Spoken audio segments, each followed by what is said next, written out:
This is Bloomberg Daybreak Weekend, our global look at the top stories in the coming week from our Daybreak anchors all around the world. And straight ahead on the program, Wall Street set for another big week of earnings and economic reports. I'm Tom Busby. I'll have that story. I'm Stephen Carroll in London. We're piecing together the clues on when the ECB will cut interest rates ahead of its first meeting of the year. I'm Doug Krisner, looking at the risk tied to the meeting of the Bank of Japan. I'm Kaylee Lyons in Washington, looking ahead to the New Hampshire primary, where Nikki Haley is trying to top former President Trump.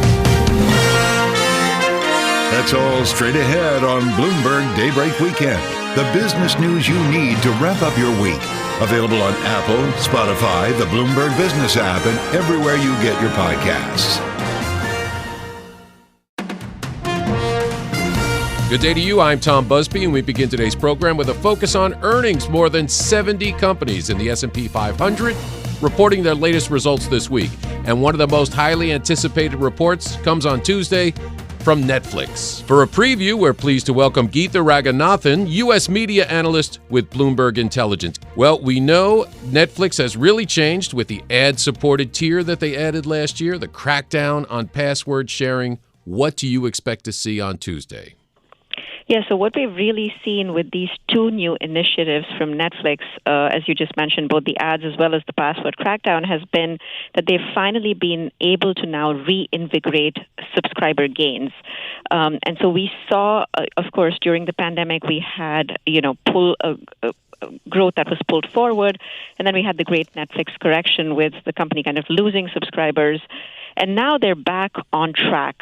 So we actually expect them to, or they themselves said that they would post something like about 8.7 to 8.8 million new subscribers in the fourth quarter. That is seasonally their strongest quarter. Just from kind of seeing all the tracking and the trending out there, we think they could easily get to about 9 million subscriber gains. So that actually, if you kind of then look at the whole year, 2023 for them, they're really back to pre-pandemic levels. We think they would have about 25 million new subscriber gains in 2023. You compare that to about 8 to 9 million in 2022. And so it really looks like these two initiatives are paying off for them and paying off in a very big way. And where are these subscribers? How many in the U.S.? How many outside the U.S.? Yeah, so that's a really good question. So obviously in the U.S., we think growth had kind of hit a wall. Obviously the market was pretty mature. But the main problem in the U.S. was, one is, of course, they were not addressing kind of the affordability option, which is something that has been brought back into focus with the ad tier. And then, of course, you had roughly about 30 million freeloaders in the U.S. market. So again, we think that growth is back in the U.S., but majority of the subscriber growth is really coming from the international market. So if you kind of look at it, about 80 to 90% of new subscriber growth is coming from those overseas markets. And are there some countries they still haven't penetrated yet where there's a massive amount of potential customers? Oh, absolutely. So if you kind of look at the Asian region, this is a region which has massive untapped potential. If you look at Netflix's penetration in the Asian market, and this is excluding China, it is roughly about 19 to 20%. So they are present right now in about 20% of all households with a broadband connection. In the U.S., that number is close to about 70 to 80%. So obviously there's huge upside for them, the Asian market. And then again, if we kind of look at Europe as well, and in a lot of the Eastern European countries, we see that penetration is fairly low. So totally, if you look at the European region, it's at about 30-35%. Again, we see a lot more penetration upside in Europe as well. To that point, when I go to Netflix, I see a lot of content coming from India, produced in India. I see Australia, Europe. So obviously they have a global outlook. Is this original content a hit? Something coming from India, coming from Asia, coming from Europe in the U.S. and vice versa?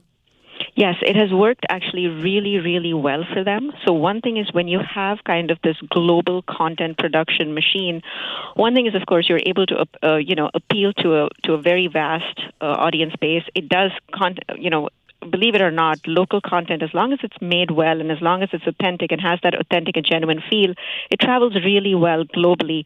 Netflix actually just released something called, the Watch Report.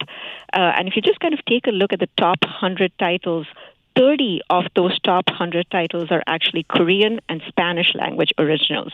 And these are titles that are watched across the world. So that just goes to tell you how well some of these local language content titles are performing. Our thanks to Geeta Raghunathan, U.S. media analyst with Bloomberg Intelligence. Now it's also a busy week on the economic calendar. Bloomberg International Economics and Policy correspondent Michael McKee joins us now. And Michael, let's start first with jobs, because last week, initial jobless claims fell to the lowest level in over a year, down to 187,000.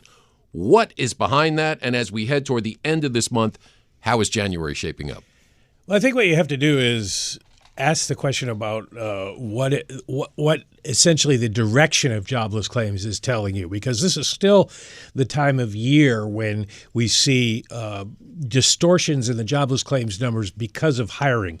In 4 of the last 5 years, if you leave out the pandemic years when jobless claims were sky high, they went down in that week. And it may be residual seasonality because of the times when we used to hire a lot of people at holidays and then let them go in the middle of January. That happens a lot less these days. So there may be some quirks to this number. That said, when you talk about what the direction of it is, it still suggests that there's a strong labor market out there. Companies are still holding on to employees.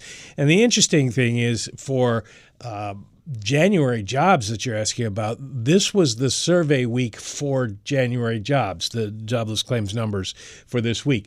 So they still suggest we will see reasonable strength in hiring in the month of January. Strength in jobs, and we know what that means for inflation. This coming week, we get the Fed's preferred read on inflation for last month. What do you know about that? What can you tell us? The interesting thing there is that people were worried because the consumer price index went up a little bit, and that caused people to rethink what the Fed might do. But the Fed does look at the personal consumption index, and it is expected to show much more of a decline than CPI, particularly the core, where there's a forecast, the economists surveyed by Bloomberg forecast that we could get down to less than 3%. The headline is already at 2.6%, and if we get down to 2.9% or something like that on the core, that would be strong evidence to the Fed that they are moving in the right direction. They want to get to 2, of course, but they have always said we need to see inflation moving towards our target before we even think about cutting rates. So maybe it'll give them a chance to think about cutting rates if we see inflation fall like that. And despite stubbornly high inflation, we saw retail sales in December surprise to the upside. Yeah, well, inflation has been going away in a lot of the areas that retail sales represent. Goods prices have been deflating, and so that helped, I'm sure, a lot with the holiday shopping experience. Not only did people find that things might have been cheaper than they anticipated, but the companies were able to lower prices to attract customers in without a big penalty. The other aspect of the retail sales number that was good, as it has been for the last few months, is the decline in gasoline prices. Gasoline prices have gone down a lot. Retail sales are measured in dollars, so that puts a little bit of weight on the overall number, but it means there's more money available to go into other categories, and we saw a lot of strength in retail sales. Strength in retail sales, strength in jobs. We got a bump up in manufacturing after the UAW strikes ended. All this leading to the initial read on fourth quarter GDP. And what's your outlook on that? It's changing. The third quarter was so strong that pretty much there was unanimity that the fourth quarter was going to be relatively weak. And a lot of people, including a number of people at the Fed, thought we'd come in to the fourth quarter with growth between 1 and 1.5% perhaps. And last week's numbers suggest that there's more strength in the economy. The Atlanta Fed's GDP Now number went from 1.5% to 2.4% after those retail sales numbers.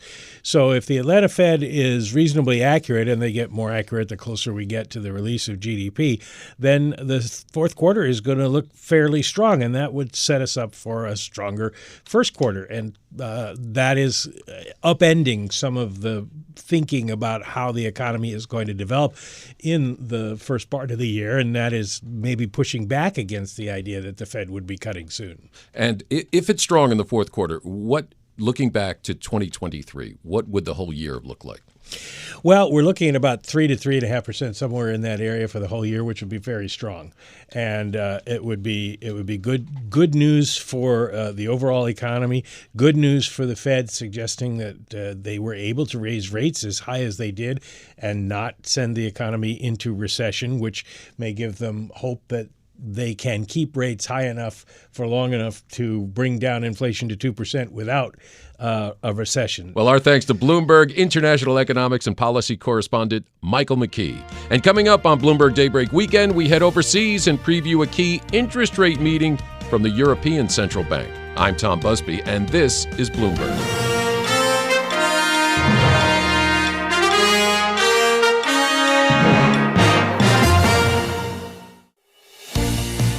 This is Bloomberg Daybreak Weekend, our global look ahead at the top stories for investors in the coming week. I'm Tom Busby in New York. Up later in our program, a preview of the Bank of Japan's latest policy meeting. But before that, the first European Central Bank meeting of the year happening in the coming days. Markets will be listening closely to President Christine Lagarde for clues about when to expect interest rate cuts. But recent geopolitical uncertainty is set to further complicate decision-making. For more, let's go to London and bring in Bloomberg Daybreak Europe anchor Stephen Carroll. Tom, inflation in the euro area ticked up to 2.9% in December, but it's a far cry from the 9.2% reading at the end of 2022. So the focus on this week's European Central Bank meeting will yet again be on when interest rate cuts might come. It comes at a time when the worlds of monetary policy and geopolitics seem more interlinked than ever. In recent days, Christine Lagarde described the prospect of another Donald Trump presidency in the US as a threat to European interests. It's a topic that came up again when the ECB president spoke to Bloomberg's Francine Lacqua in Davos. They also talked about the path ahead for interest rates. Here's what she had to say. We have to stay restrictive for as long as necessary to make sure that we get to that state where we are all saying, okay, confident that it is at 2% medium term. I know some people argue that maybe we are overshooting, maybe we're taking risks. I think the risk would be worse if we went too fast and had to come back to more tightening, because we would have wasted all the efforts that everybody has put in the last 15 months. But this would be, again, economically or also the trust in central banks. If you get this wrong, does it hurt the credibility? Credibility matters, let's face it. When we say we will get to 2% medium term and this will happen in the medium term as we define it, if people believe in that, and they should, because we will do it, it matters. It is a component in the sort of chemistry that determines inflation going forward. And again, so the timing is quite fluid, but there seems to be a majority on the Governing Council that expected probably by the summer, if not in the summer. You know, and you've talked to some of them, they have spoken recently, and each of them has their view, which I respect completely. We generally coalesce towards the decisions that we make on the basis of data. Some of them have their local domestic data. They have their respective inflation rates, which are different from one country to the other in the euro area. Where, if you look at Portugal, if you look at Germany, it's going to be different, obviously. But it's their job to say, well, it's likely that. I would say it's likely too, but I have to be reserved because we are also saying that we are data dependent and that there is still a level of uncertainty and some indicators that are not anchored at the level where we would like to see them. And don't forget that services, for instance, is still cruising at 4% inflation. Services is the most sort of labor-intensive sector of the economy, and it's one that we have to bring down towards 2%. The U.S. election. Yeah, let me have some coffee. How worried are you about the U.S. election? it's for the American people to decide what they want with their politics, with their government, with their future. But obviously, we are all concerned about it because the United States is the largest economy, the largest defense country in the world, and has been a beacon of democracy with all its upside and downside. But this is what they should be considering. And of course, we cannot interfere with their choice. It's their choice, and that's the beauty of democracy. But we have to be extremely attentive and anticipate, just as we do with inflation. We do scenarios. What if? Then what do we do? So that was the ECB President Christine Lagarde speaking to Bloomberg's Francine Lacqua in Davos. Well, as we look ahead to this week's Governing Council meeting, let's bring in our ECB reporter, Jana Randa, who's in Frankfurt. Jana, great to have you with us. Can we start with the inflation backdrop if we bring things right back down to the mechanics of all of this? The number for December did tick up slightly for the Eurozone, but does that really change the overall picture that's facing policymakers when they get together? It doesn't really. The pickup was really widely expected. It comes down to a large extent to energy aid and how that plays out in the statistics in Germany. So the pickup in December itself, it doesn't change the inflation outlook one bit. What's true is that price pressures in the Eurozone have come down and also have come down a bit faster than most people had expected. So the latest projections the ECB put out in December, they see headline inflation back at 2% in the third quarter of next year, that is, in the third quarter of 2025, core a bit later than that. But of course, that is far, far, far ahead in the future if you're a central banker. And that's also one reason why policymakers say they cannot declare victory over inflation just yet. And of course, the UK is a good example that there can be setbacks, that there can be, that things can go wrong. And of course, the risks are plentiful.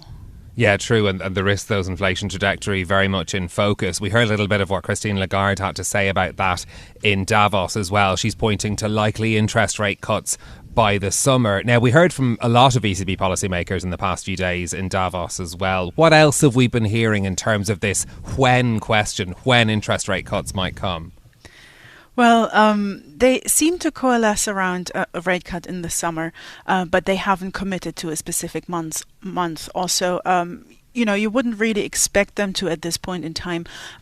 What we heard was already a bit more outspoken than I would have expected them to be perfectly honest. Simply because the ECB always insists it's not in the business of offering forward guidance.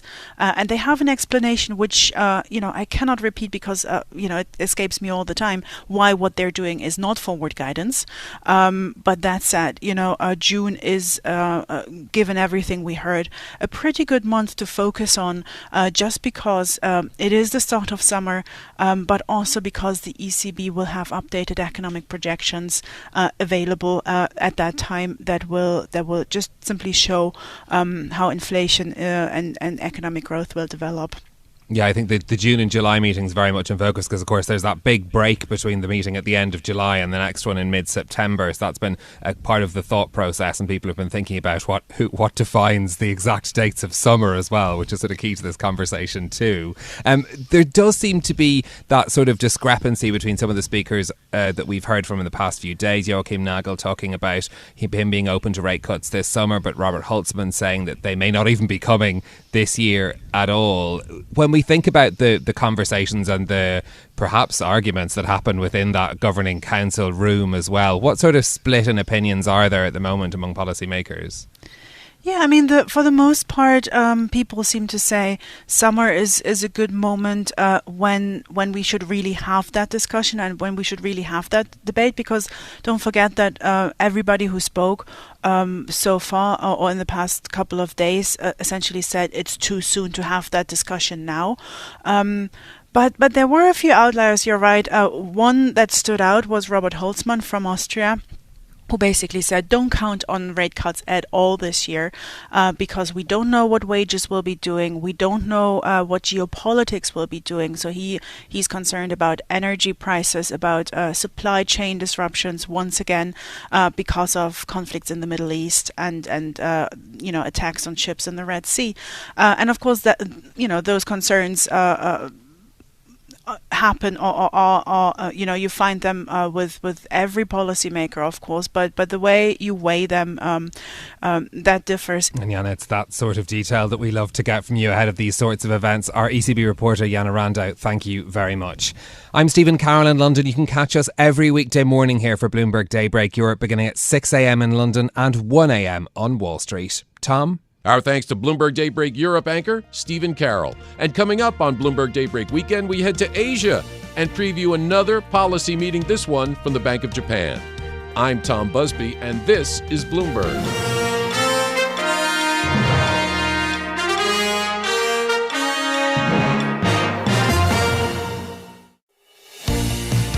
I'm Tom Busby in New York with your global look ahead at the top stories for investors in the coming week.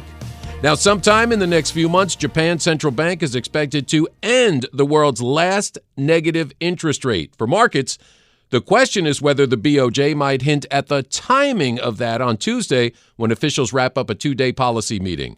Bloomberg's Doug Krisner, co-host of Daybreak Asia, takes a closer look. Tom, the BOJ has kept short-term interest rates anchored near zero for the past 3 decades. But now, after 30-plus years of humdrum predictability, things may be about to change. The Japanese bond market, the world's third largest, is sensing a shift in policy. We've got the benchmark Nikkei 225 stock index trading right around a 34-year high. And brokerages across Tokyo are staffing up, often seeking out older traders who remember when Japan had positive interest rates. The question, have markets become overly optimistic about imminent tightening? We're joined now by Bloomberg's Paul Jackson, our economy editor in Tokyo. Paul, thanks for being with us. So let me ask you that question. Are markets too optimistic about an immediate turn from the BOJ? Well, I think markets are right to be presuming that a rate hike is in the pipeline early this year. It's the timing that's the critical question. And I think at next week's meeting, it's going to be too early to go yet. We've had a bad start to the year outside the markets. We had this major earthquake in northwestern Japan, over 200 people dead and still thousands in evacuation centers, followed by the plane disaster at Haneda Airport. So I think under these circumstances, BOJ would not be wanting to raise interest rates in a way that's going to affect a much wider range of people than kind of tweaks to its yield curve control or something that affects fewer people. So really, I think from this meeting, what we're looking for is signals from Governor Ueda about when he's going to pull the trigger. So we know the Japanese economy has been dealing with inflation for about a year and a half that's been above the BOJ's 2% target. I'm wondering whether we need to distinguish between the effects of cost push inflation versus demand pull. Is that an important distinction for the BOJ? I think that's a very important distinction for the BOJ, and I think you've hit the nail on the head. That is what they're waiting for. They're waiting for the cost push elements of inflation to cool down, and they want to see evidence that there is demand pull inflation, something that will make this inflation last. Remember, Japan's been looking for good inflation for decades now, and what it's keying in on is a positive growth cycle that sees wages helping to drive prices. Because if wages are going up as well as prices, then consumption can also increase. If wages aren't going up and you've got inflation, then you've got bad inflation and you've got a problem for the economy. Well, I'm glad you touched on wages there, because I think the BOJ would be a little encouraged by what appears to be a stronger annual wage negotiation result. Do you think that's a market positive if you're making the bet that the pivot is sometime, maybe if it's not this month, it's in the month of April, and it's due largely because we're seeing movement in terms of wage increases? Yeah, I think we've got some good anecdotal evidence of wage increases. We've got Aeon with a 7% gain for part-timers, Nomura offering 16% for younger employees, Tokyo Electron 40% for starters at the company. These are big figures, but these are also big companies. What the BOJ wants to see is there a wider range of companies pushing up wages too, especially smaller companies. Now, there's an annual spring negotiation between companies and unions, and this is known as the Shunto, and the result is due on March the 15th, the initial result of these annual wage negotiations. And some former BOJ executives are expecting the figure to be as high as 4% this year compared with 3.58% last year. And if we have that kind of figure, then I think the BOJ is going to be in a position to move. So then the question is, would they move in March or in April? I think the result comes out just a couple of days before the March meeting, so that's maybe a little bit tight on the time. I think the Bank of Japan will want to assess the information and any updates showing gains for smaller companies and make the decision in April, which is the start of a new financial year. They'll also have new price forecasts. The timing looks good for them. So I'm wondering what the first step would be, other than preparing the market rhetorically and giving ample warning of a move.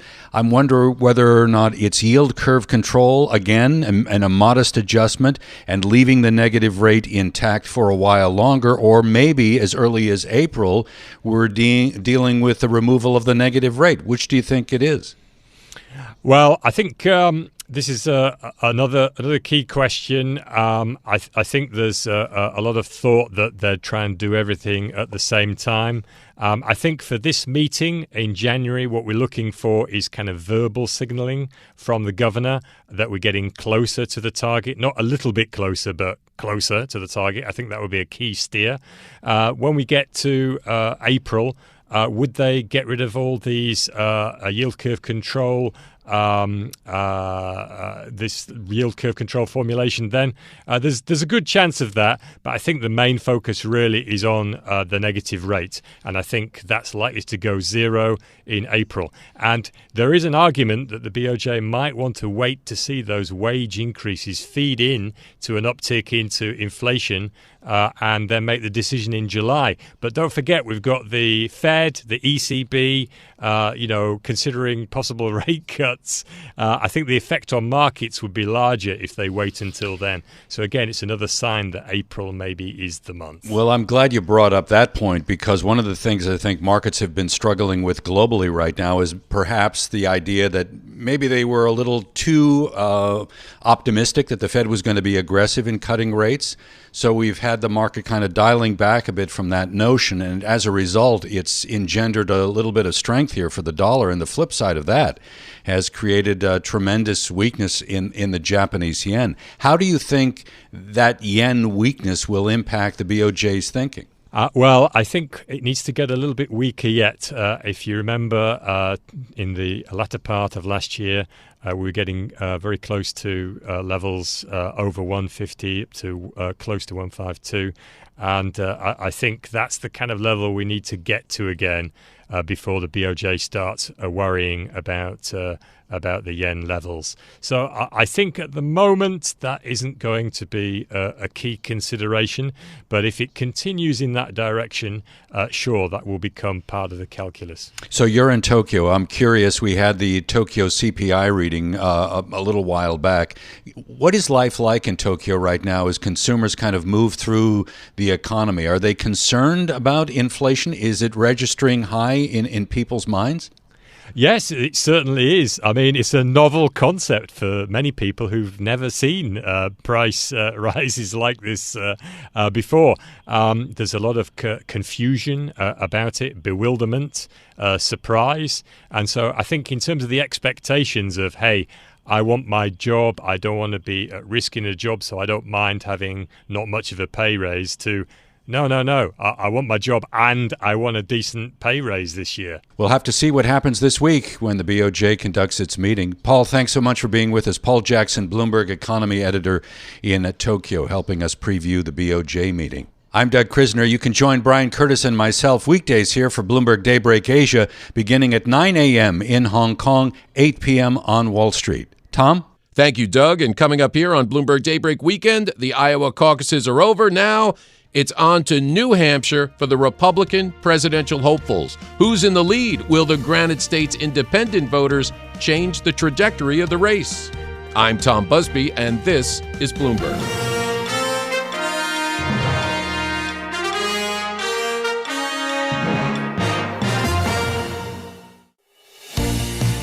This is Bloomberg Daybreak Weekend, our global look ahead at the top stories for investors in the coming week. I'm Tom Busby in New York. The New Hampshire GOP primary, the first in the nation, is this Tuesday, and it could be a make-or-break contest for Nikki Haley or Ron DeSantis. For more, let's head to our Bloomberg 99.1 newsroom in Washington and Bloomberg Balance of Power co-host Kaylee Lines. That's right, Tom. Iowa brought us the first real contest in the race for the 2024 Republican presidential nomination and a blowout victory for former President Donald Trump. But that was a caucus. New Hampshire brings us the first in the nation primary. And it also maybe could bring former UN Ambassador Nikki Haley's last real chance to eat into the frontrunner's domination. Bloomberg senior national politics reporter Nancy Cook will be making the trip up to Manchester with me to cover it, and she's joining me now. So, Nancy, first, Nikki Haley is framing this as essentially a two-person race between her and Trump. There's a lot of buzz out there about her ability to potentially upset Trump in the state of New Hampshire, but the polling we have seen over this past week suggests she is still lagging behind him by a not insignificant margin. So how hard is this really going to be for her to pull off? It's going to be hard to pull off, honestly. I mean, the polling is a little bit all over the place. So the margin between them is anywhere from 7 percentage points to like 16 percentage points, depending on which recent poll you look at. But the takeaway is she's still behind in all of these polls, and Trump is leading her. The New Hampshire electorate does favor her because, it's moderates, it's centrist Republicans, it's independents, and Democrats who can switch party affiliation to vote. They would have already had to have done that in the primary. And that's a group that she has really targeted with her candidacy. But similar to Iowa, Trump's grip on GOP, the Republicans in New Hampshire, is still really, really strong. And Haley just hasn't sort of been able to chip into that. So what she's doing is she's bringing new voters into the Republican primary, like the independents and the Democrats, but she's having a hard time sort of making inroads into his base of support. And that's what she will need to do to actually win. If she doesn't win in New Hampshire, could Trump essentially have the nomination in the bag by Wednesday morning? Well, I mean, that's really what they're hoping. They are hoping to have, they had a blowout victory in Iowa. They're hoping to have a blowout victory in New Hampshire. Polling shows that he is completely dominant in South Carolina, her home state where she was governor. And so they just want to sort of tick off these first 4 contests, including Nevada, and just show that they're totally dominant and basically have the nomination wrapped up by mid-March after Super Tuesday, and that would mean sort of him earning enough delegates along the way from all these various contests to win it. Ron DeSantis technically is still in the race as well after he came in number 2 in Iowa, but it seems like he's kind of writing off New Hampshire since he's polling so low. They're diverting resources to South Carolina. Are we even really going to be talking about him in the Granite State? Well, so he is having events. One of the super PACs supporting his candidacy, called Never Back Down, is having events in New Hampshire. I think they're having some today. They're having some over the weekend. But New Hampshire is not really Ron DeSantis' scene, and it hasn't been for months.